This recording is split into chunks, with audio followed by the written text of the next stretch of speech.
Dios te guarde y bendiga, que extienda su amor y te muestre favor. Bienaventurada la nación cuyo Dios es Jehová, el pueblo que Él escogió como heredad para sí. Salmos 33, 12. Buenas noches, los saludo hoy 5 de julio, mes donde declaramos Colombia, tierra de bendición.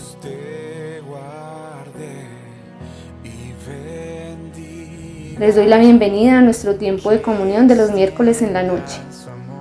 Recibamos juntos la palabra, la unción y la verdad. Dios te mire con agrado y te dé paz. Quiero que esta noche y los otros miércoles en la noche, si el Señor nos permite, hablemos acerca de la unción. Y hoy vamos a hablar de la unción y la verdad. Oremos que el Señor nos ayude, que nos enseñe. Padre, en el nombre de Jesús, estamos delante de ti con nuestro corazón abierto, dispuesto, deseando recibir de ti, recibir tu palabra. Llénanos, Señor, de tu presencia por medio de tu palabra en esta noche. Enséñanos, háblanos, en el nombre de Jesús. Amén.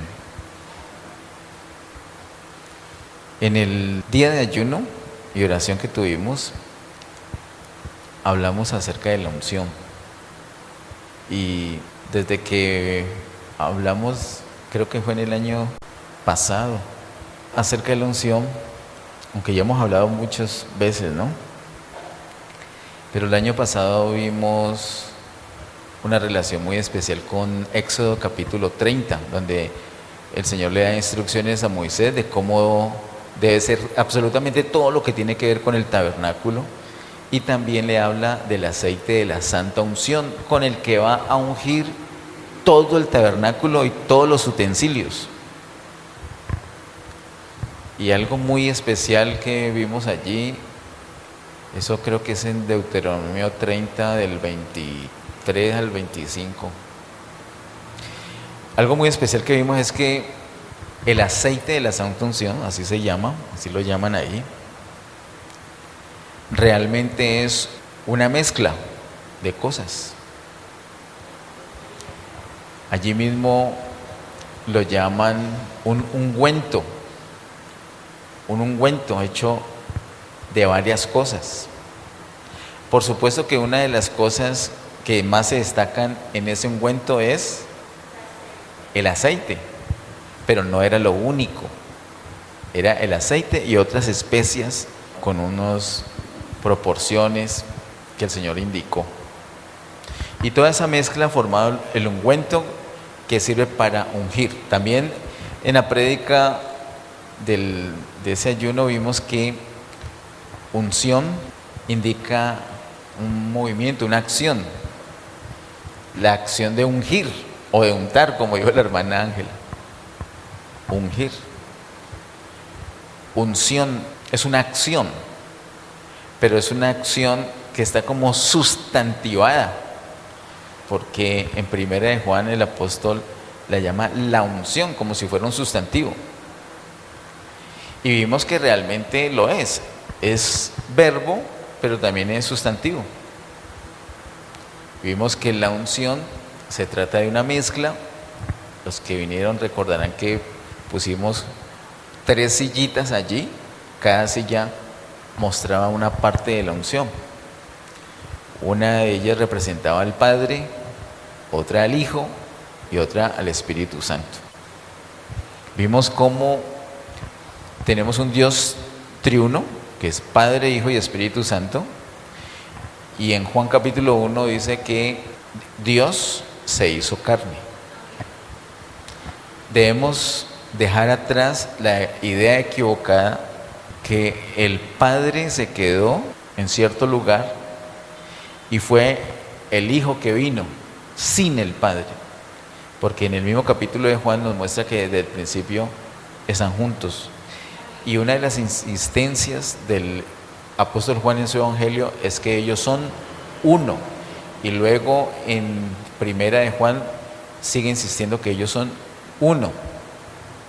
Nosotros vemos también un fenómeno muy particular, se nota mucho en el Evangelio de Juan en el capítulo 14, se nota mucho en otro escrito de Juan, que es el Apocalipsis, que habla del Padre y del Hijo, y del Espíritu Santo no. Usted puede notar en el capítulo 14 que dice que el Padre y el Hijo vendrán a la persona y harán morada, aunque en el mismo capítulo 14 se habla del Espíritu Santo, pero pareciera que los que vienen a hacer morada solamente son el Padre y el Hijo. Solamente después de entender la transfiguración de Dios haciéndose carne y luego espíritu vivificante, es que podemos aproximarnos a la comprensión de por qué es que el Padre y el Hijo vendrán a ser morada, y no dice Padre, Hijo y Espíritu Santo vendrán a ser morada, porque es como espíritu vivificante esa posibilidad. Él sufrió toda esa transformación, Él se encarnó, murió, resucitó para poderse impartir. Luego Él asciende. Aprovecho para recomendarles que vean esas prédicas que vimos en octubre del año 2020 acerca de la encarnación, muerte, resurrección y ascensión del Señor. Ahí hablamos detalladamente de la razón de ser de cada una y en qué consiste. Pero quiero que miremos hoy esa unción, que es un ungüento, que es una mezcla, que es Padre, Hijo y Espíritu Santo viviendo en nosotros, o el mover de Padre, Hijo y Espíritu Santo en nosotros, relacionado con la verdad. Para esto quiero que miremos en Primera de Juan capítulo 2, versos 20 al 23.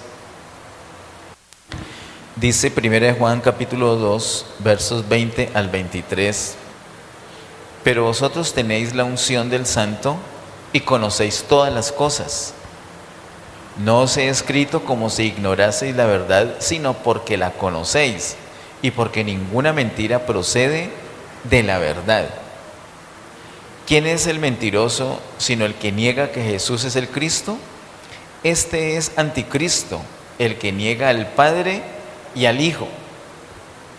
Todo aquel que niega al Hijo tampoco tiene al Padre.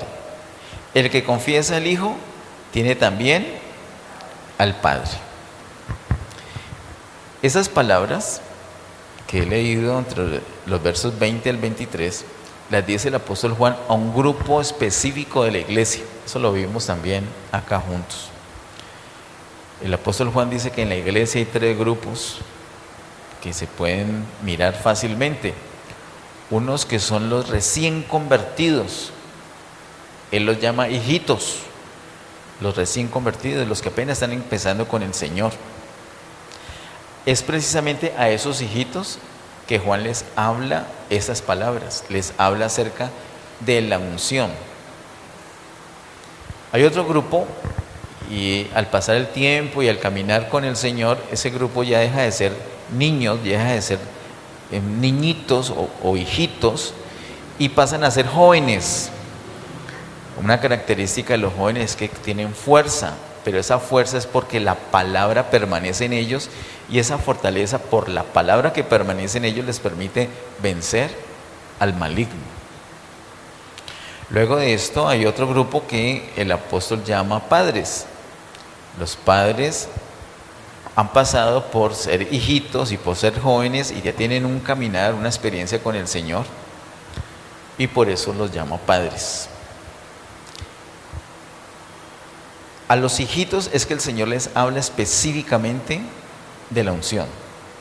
Así que el asunto de la unción no es algo que espere un tiempo, unos años, que la persona ya haya entregado su vida al Señor, o unos años después que haya hecho un discipulado para que comprenda el asunto de la unción, sino que es algo que el Señor espera que se comprenda desde la conversión. Es para los hijitos, no es algo que pueda esperar, es para ya. Y de pronto los que no tuvimos mucha comprensión acerca de la unción tempranamente en nuestra conversión, nos ha tocado aprender al respecto después de mucho tiempo. Y desafortunadamente con muchas enseñanzas distintas por todos lados. Yo creo que en un tiempo en una época se volvieron famosos los libros acerca de la unción. Y tengo la impresión de que pocos de esos libros estuvieron apegados a la palabra. Bonitos sí, tal vez hasta edificantes, pero estrictos como dice la palabra, creo que no. Porque si así fuera, no hubieran sido tan populares tantos, sino que con uno solo bastaba. El apóstol le dice aquí, en el verso 20, pero vosotros tenéis la unción del Santo y conocéis todas las cosas. A los recién convertidos les dice que ellos tienen la unción del Santo. Y como tienen la unción del Santo, entonces ¿qué pasa? Conocen todas las cosas. No han hecho vida victoriosa, hermana Ángela, pero ya conocen todas las cosas. No han hecho un discipulado, no han hecho escuela de líderes, no han ido a seminario. De pronto no han leído ni siquiera el Evangelio de Juan. Pero desde el día que se convierten, tienen la unción del Santo. Tienen ese ungüento, tienen a Cristo. Cristo es ese ungüento. Cristo es esa unción. Cristo es el Padre, el Hijo y el Espíritu Santo, que en un momento dado fue encarnado, pero que en resurrección viene a ser espíritu vivificante. Ese Cristo como espíritu vivificante está en ellos, y por el hecho de estar en ellos, dice el versículo 20, conocéis todas las cosas. La palabra conocéis, como lo he dicho en otras ocasiones, en el contexto de los escritos del apóstol Juan, no es un conocimiento teórico, ni es un conocimiento mental, ni es un conocimiento doctrinal, sino que es un conocimiento espiritual, y además de espiritual es un conocimiento experimental. Es un conocimiento por la experiencia, por el día a día.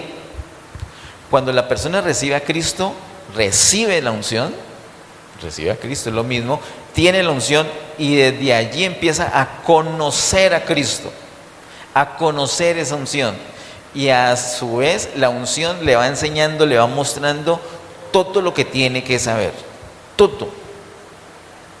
Dice el verso 20, conocéis todas las cosas. Es un conocimiento por la experiencia. La persona no se ha leído ni siquiera toda la Biblia, pero cuando ya se la va a leer, yo creo que a usted le ha pasado, o si no a usted, a la mayoría le ha pasado que no ha leído ninguna vez un pasaje en la Biblia, y cuando lo lee, usted se sorprende que ese pasaje está en la Biblia y no se le hace raro, se le hace conocido, pero usted a la vez sabe que nunca lo ha leído, y al leerlo se da cuenta que lo que usted ya sabía es conforme a lo que dice la palabra. Usted sabía eso antes de leerlo. ¿Quién se lo enseñó? La unción. Entonces eso nos pone en una situación tal que se vuelve indispensable tener comunión con la unción, tener comunión con Cristo. Más indispensable que leer la Biblia, más indispensable que hacer el discipulado, que hacer la escuela, más indispensable que cualquier cosa se vuelve tener comunión con Cristo. Porque solamente teniendo comunión con Cristo es que la unción le puede enseñar. Como dice el verso 20, la persona puede conocer todas las cosas. Solamente es por la experiencia, por la amistad, por caminar con Cristo en las buenas, en las malas, cuando tiene plata, cuando está pelado, cuando tiene salud, cuando tiene enfermedad, cuando está triste, cuando está contento, cuando está tentado o cuando se siente sólido, firme. En cualquier circunstancia, caminar con Cristo experimentar a Cristo, disfrutar a Cristo, entonces está conociendo por experiencia a Cristo, está conociendo por experiencia la unción, y de la mano con Cristo está conociendo absolutamente todas las cosas. Verso 21 dice: no os he escrito como si ignoraseis la verdad, sino porque la conocéis, y porque ninguna mentira procede de la verdad. Entonces, por el hecho de ser niñitos, hijitos, recién convertidos, uno pensaría, no, esta gente no sabe, hay que enseñarles porque no saben. Pero el Señor no es así, el Señor es todo lo contrario. Dice: no os he escrito como si ignoraseis la verdad, sino porque la conocéis. ¿Qué es lo que conocen los recién convertidos? La verdad. ¿Y quién les enseñó acerca de la verdad? La unción. Si hay algo que el ser humano ha dedicado años para investigar, para explorar, para descubrir, es la verdad. Y no tiene que ser tanto esfuerzo, simplemente tener comunión con la unción. Y la unción es que le va a permitir conocer la verdad. Entonces, el apóstol Pablo le está hablando a esos recién convertidos, no porque estos no saben, voy a enseñarles, no, les habla porque ya saben, porque ya conocen la verdad. Ahora hay un contraste en el verso 22. ¿Quién es el mentiroso sino el que niega que Jesús es el Cristo? ¿Cuántos creen que Jesús es el Cristo? ¿Recuerdan que hace un tiempo vimos la importancia de confesar que Jesús es el Cristo? Diga: Jesús es el Cristo. Ahora, Jesús es ese Jesús que se pensaba que era de Nazaret y que se pensaba que era hijo de José, pero que realmente es de Belén y es hijo de Dios. Ese Jesús que apareció por ahí, ese Jesús es el Cristo. Ese Jesús que habló con Nicodemo, que habló con la mujer samaritana, ese es el Cristo. El que vivía con José y María en Nazaret, ese es el Cristo. Es el ungido de Dios, el enviado, el salvador del mundo. Eso lo debemos confesar.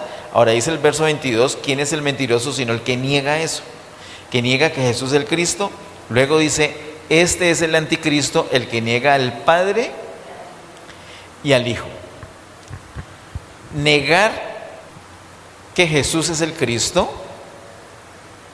equivale a negar ¿a quién? Al Padre y al Hijo. A los dos, dice el verso 22. El que niega al Padre y al Hijo. De tal manera que Cristo, queda claramente dicho en el verso 22, involucra al Padre y al Hijo, que fue lo que vimos en el ayuno. No es que Cristo sea solamente Jesús, no es solamente el Hijo, sino que es el Hijo y es el Padre. Verso 23: todo aquel que niega al Hijo tampoco tiene al Padre. El que confiesa al Hijo tiene también al Padre. Esto es el apóstol insistiéndolo. Recuerden que él es remendando las redes, remendando los errores doctrinales que se han metido a la iglesia, y por eso es que hay tanta repetición, pero esa repetición nos cura en salud. Es muy importante lo que nosotros hablamos, es muy importante. No hablemos de cualquier manera, no hablemos con lenguaje inclusivo de género. Las ideas, es una prédica que hay que verla, del pastor César Vidal, creo que él habla del asunto. Las ideas se forman con palabras. Usted no puede formarse una idea sin palabras. Haga el intento y verá que no. Usted necesita palabras para formar ideas. Entonces si usted acepta ciertas palabras y empieza a pronunciar ciertas palabras, esas palabras le van formando ideas a usted. Por eso es que hoy hay tanto niñito que habló desde pequeñito de cualquier manera y ahora cree que puede casarse con una cabra, o es un niñito y piensa que puede ser una señora, ni siquiera una niña, sino una señora, y cosas así, porque formaron ideas con las palabras. Por eso es que es importante usar las palabras correctas. Palabras correctas van a producir ideas correctas. El apóstol Juan lo necesitamos mucho en esta época. Yo me imagino el apóstol Juan combatiendo el lenguaje inclusivo de género. Y él no iba a aceptar que alguien en una reunión de miércoles dijera: buenas noches, hermanos y hermanas. Él le dijo: oh, espera un momentico, ¿cómo así que hermanos y hermanas? Buenas noches, hermanos.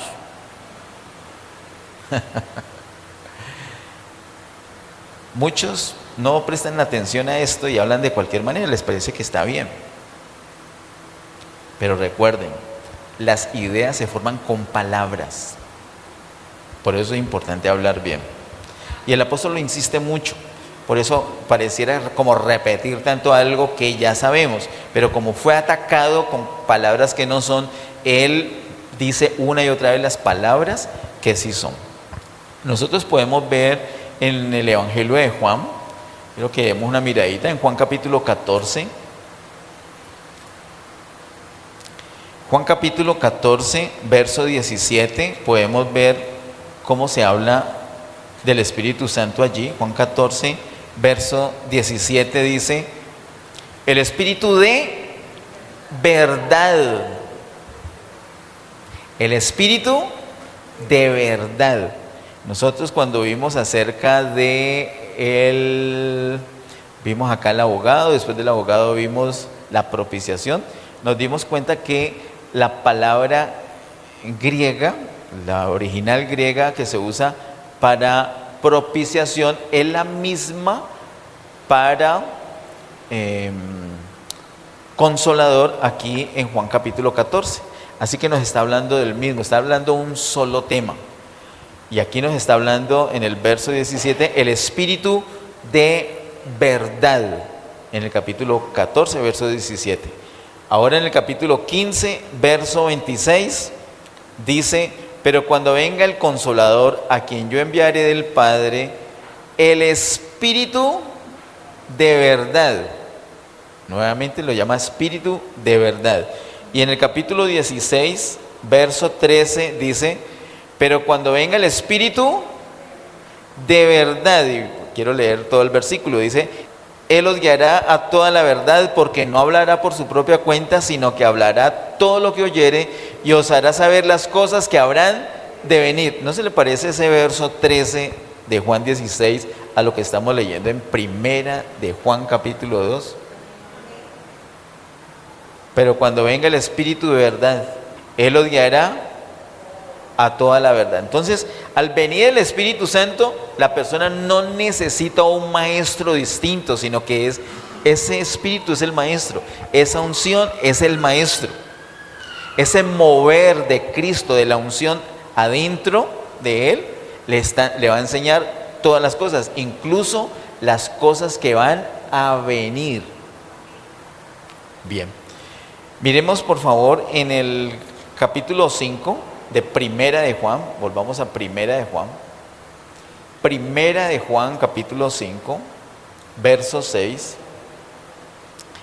Primera de Juan, capítulo 5, verso 6 dice: este es Jesucristo. Me encanta este versículo. Este es Jesucristo, que vino mediante agua y sangre.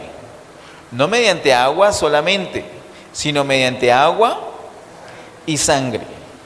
Y el Espíritu es el que da testimonio, porque el Espíritu es la verdad. ¿Recuerdan cómo acabamos de ver en Juan 14, 15 y 16 que llaman al Espíritu? Espíritu de verdad.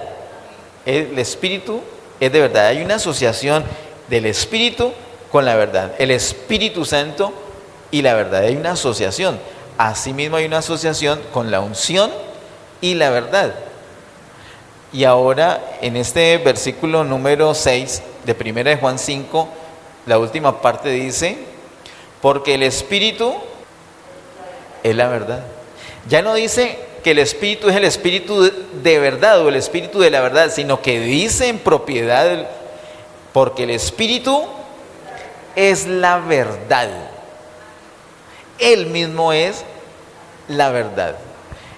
El Espíritu es el Espíritu de la verdad, o es el Espíritu de verdad, pero también el Espíritu es la verdad. Por eso cuando la persona recibe al Señor, es decir, recibe a Cristo, es decir, recibe al Espíritu vivificante, ha recibido la verdad, y esa verdad empieza a enseñarle absolutamente todas las cosas. Y es el mejor maestro, porque lo que le va a enseñar es la verdad. Eso implica que de todos los asuntos le va a enseñar, porque de varios asuntos, varios maestros pueden tener distintas versiones. Así como tristemente de la unción hay distintas versiones.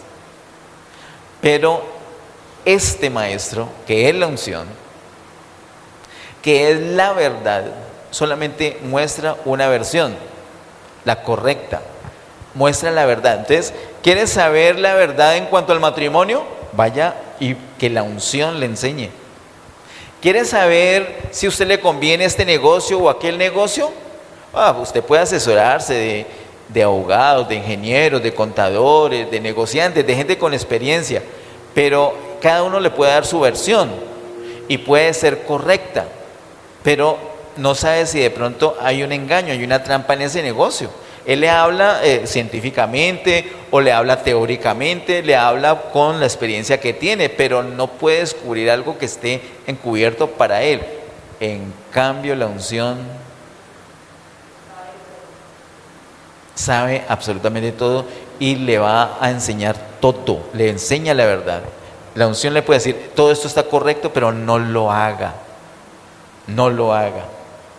Y usted dice, pero ¿cómo así? Pero es un buen negocio, pero la unción lo está protegiendo. Dice, no lo haga, usted tiene la libertad de hacerlo o no hacerlo. Si lo hace, después se va a dar cuenta y después va a dar testimonio, el Señor sí me estaba deteniendo. Nos ha pasado, el Señor me estaba deteniendo y nosotros, dele por ahí, dele por ahí. La unción es la verdad. Me gusta mucho este verso 6, es un verso muy poderoso, dice, como presenta al Señor. Este es Jesucristo, que vino mediante agua y sangre, no mediante agua solamente, sino mediante agua y sangre. Eso lo vemos nosotros por acá hace poquito, en el ayuno del jueves pasado, creo que vimos el asunto, que el Señor viene mediante agua y sangre, no solamente mediante agua, sino también mediante sangre. Mediante agua lo vemos nosotros cuando Él es bautizado y el Padre Celestial da testimonio, este es mi Hijo amado. Vino mediante agua, pero no solamente mediante agua, sino mediante sangre. Y vimos en Mateo cómo cuando al Señor le atraviesan el costado para verificar que efectivamente ya había muerto, ese soldado romano es el que declara, verdaderamente este era hijo de Dios. Entonces hay un testimonio de agua y un testimonio de sangre, y esos testimonios son uno solo. ¿Cuál? Que Él es hijo de Dios. Y la última parte dice, y el Espíritu es el que da testimonio, porque el Espíritu es la verdad. El mismo Espíritu también dio testimonio. Recuerden que en Juan capítulo 1, el Señor, Juan Bautista dando testimonio, contó que el Padre le había dicho, aquel sobre quien veas descender al Espíritu como paloma y que permanece sobre él, ese es el Hijo de Dios. Esos tres testimonios son uno más, un poquito más adelante en versículo dice, esos tres son uno. Esto es la verdad esencial que enseña la unción a una persona desde recién convertida, desde que viene la unción, desde que entra la unción a esa persona, es esta. Eso es lo que le enseña. La unción le dice a la persona esto, le dice, este es Jesucristo. A mí me parece maravilloso. Que la unción sea la que está diciendo eso. Nadie más, de hecho, nadie más, no hay un maestro, por bueno que sea capaz de decirle, de enseñarle, de revelarle a una persona, a un ser humano, esto. Este es Jesucristo que vino mediante agua y sangre, no mediante agua solamente, sino mediante agua y sangre. Y el Espíritu es el que da testimonio, porque el Espíritu es la verdad. Y miremos, por favor, el verso 20, de aquí mismo de 1 de Juan 5. 1 de Juan 5:20 dice: pero sabemos que el Hijo de Dios ha venido y nos ha dado entendimiento para conocer al que es verdadero.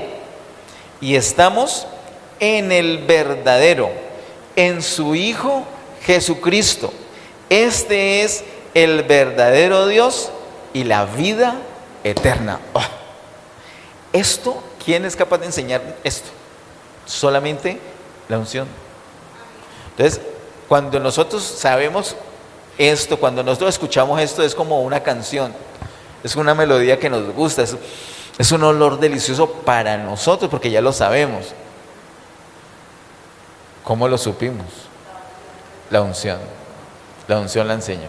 Cuando hay una persona que lee esto y para esa persona es chocante, hay gente que lee esto y se puede enojar. ¿Lo hemos conocido o no? Claro, hay gente que lee esto y dice: no, pero ¿cómo va a hacer esto? O sea, le parece como absurdo, como un dogma, como fastidioso, sin sentido. Es que la persona no ha recibido esa revelación.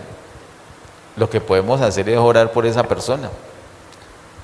Muy posiblemente esa persona no sea convertida, porque desde que se convierta, desde que recién se convierte una persona, tiene la unción, y por eso tiene conocimiento de todas las cosas, porque la unción que hemos visto que es la verdad y que señala al verdadero y que nos permite estar en el verdadero, le enseña todas las cosas.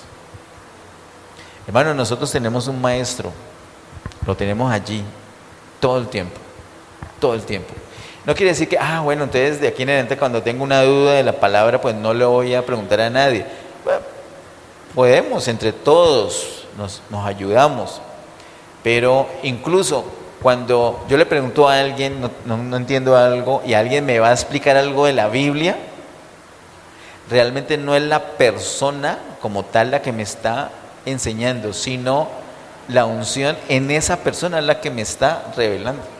Cuando estamos acá en la reunión, no es realmente la persona que se para al frente la que va a dar la enseñanza, es la unción. No hay manera que una persona lo haga, sino la unción es la que puede revelar, la que puede enseñar todas las cosas. Y es fundamental. Tenemos que tener comunión con la unción, por eso es que tenemos que adorar. Es necesario que adoremos al Señor, que pasemos tiempo con Él, porque en esa comunión es que nos enseña las cosas. Recordemos que no es que, bueno, cada vez que necesite algo lo voy a pedir al Espíritu, lo voy a pedir a Cristo: Cristo, enséñame; Espíritu, enséñame; unción, enséñame; Padre, revélame por tu unción eso. Sí, o sea, si necesitamos, lo hacemos. Pero no es que vamos a esperar a tener la necesidad de saber algo para buscarlo, sino que debemos buscarlo todo el tiempo. Aprendemos cosas que ni siquiera sabemos que las necesitamos, porque no la estamos preguntando, sino porque estamos caminando con el Señor. Entonces, en el camino estamos aprendiendo todo lo que necesitamos. Nicodemo pensó que necesitaba unas cosas y le estaba preguntando al Señor. Él no necesitaba eso, él necesitaba la unción. Y después que tuvo la unción, cuando se ve a Nicodemo preguntándole otra cosa al Señor, ya se encargó. Eso es una delicia, hermano. Esa es una de las bendiciones enormes que tenemos nosotros como hijos de Dios. Nosotros somos hijitos, desde el más recién convertido hasta el padre.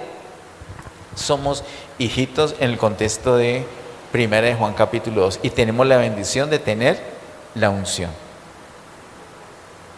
Pongámonos en pie Y yo quiero que hoy vamos a adorar al Señor. Quiero que usted se concentre con el Señor, solamente con el Señor, y que hables con el Señor, y que escojas una, dos o tres cosas específicas, decisiones que tienes que tomar o que ya tomaste y quieres que Él te confirme, negocios, cómo vas a salir de una deuda, cómo es que vamos a poner el aire acondicionado acá, cómo es que vamos a hacer lo que falta, todo, cómo es que vamos a ir a la gente, o cosas personales. Mañana de pronto tienes un compromiso, mañana, ¿cómo vas a hacer eso? Hay una persona que está allí esperando a que la contactes, a que tengas comunión con Él para enseñarte. Recuerda que la unción indica que es sustantivo, pero la unción es un verbo sustantivado o un sustantivo con carga de verbo. Es un mover dentro de nosotros, no se queda quieto. En este momentico está inquietándonos, nos está inspirando, nos está llamando, nos está amando, nos está sanando, nos está edificando. Entonces, quiero que le preguntes una, dos o tres cosas en este momento. Cada uno tiene lo suyo, es personal. Dile al Señor: Señor, muéstrame por tu Espíritu. Padre, te necesitamos, te deseamos. Hay tantas decisiones para tomar. Hay algunas tan críticas que tomar una decisión equivocada es la reparación posterior es muy compleja, muy costosa. Ayúdenos, Señor. Ayúdenos para tomar las decisiones correctas. Señor, ¿cuántas personas se casan y después sienten que se equivocaron? ¿Cuántas personas se divorcian y después sienten que se equivocaron? ¿Cuántas personas hacen un negocio y después sienten que se equivocaron? ¿Cuántas personas se enojan y toman una decisión por enojo y después se dan cuenta que se equivocaron? Esas personas somos nosotros, Señor. Somos débiles, somos frágiles. Por nosotros mismos no conocemos. Y si hemos llegado a conocer algo, pues no conocemos las cosas que vendrán. Pero tú has dicho que el Espíritu de verdad nos guiará a toda la verdad y nos enseñará las cosas que vendrán. Señor, nosotros no sabíamos sobre este local, sobre la edificación, cómo iba a quedar. Por nuestra propia fuerza no podríamos pensar que hoy podríamos disfrutar este espacio, este sitio, este salón. No teníamos unas reservas económicas, unas cuentas, ni siquiera un crédito suficiente para pensar algo así. Pero tú nos mostraste lo que iba a venir. Fue tu unción la que nos enseñó, fue tu unción la que nos dijo que nos daba este local y que lo podíamos edificar. Asimismo, como estamos disfrutando este piso, sabemos que vamos a tener un segundo y un tercer piso que vamos a disfrutar, adecuado con el piso, con las paredes, así bonito como está aquí, adecuado para las cosas que se requieren para proclamar tu nombre, para la edificación, para el discipulado, para los niños, para más personas. ¿Cómo llegar allá? Los detalles, Señor, eso también tú nos enseñarás. Estamos abiertos y pedimos que nos enseñes todo lo que ha de venir. Padre, en nuestras situaciones familiares, personales, laborales, sentimentales, sí que necesitamos la dirección tuya. Señor, en esta noche nos humillamos delante de ti, diciéndote, nosotros por nuestra propia cuenta no sabemos, nuestra inteligencia no alcanza, es prácticamente nula para poder tomar la decisión adecuada. Necesitamos la dirección tuya. Gracias porque tenemos esa unción. Gracias por la unción del Santo en nosotros. Gracias por tenerte a ti, Señor, que nos guías a toda la verdad y nos enseñas todas las cosas. Gracias, Señor, porque no necesitamos que otro nos enseñe, sino que la unción misma se encarga de enseñarnos todas las cosas. Gracias, Señor. Tal vez te hemos agradecido muchas cosas, pero tal vez pocas veces te hemos agradecido el hecho que nos has enseñado tantas cosas. De pronto ni caíamos en la cuenta que es la unción la que nos ha enseñado, la que nos da la certeza, la seguridad. Gracias por enseñarnos todas las cosas, amado Dios, y vamos a confiar cada vez más en ti y a depender cada vez más de ti para tomar las decisiones. Guíanos por tu Espíritu, Señor, a toda la verdad. Queremos honrarte con nuestra dependencia, queremos buscarte, tener comunión contigo, para que en esa experiencia diaria nos sigas enseñando todas las cosas conforme a lo que has dicho en tu palabra. Gracias, Señor. Nosotros amamos que nos enseñes. Nosotros amamos que te hayas impartido en nosotros. Nosotros amamos el haber sido ungidos. Nosotros amamos el hecho de tener la unción. Tenemos esa unción. Gracias, Señor. Gracias, Señor. Gracias, Señor. Te alabamos, te bendecimos, te exaltamos, Señor. En el nombre de Jesús. Amén. Amén. Que Dios les bendiga.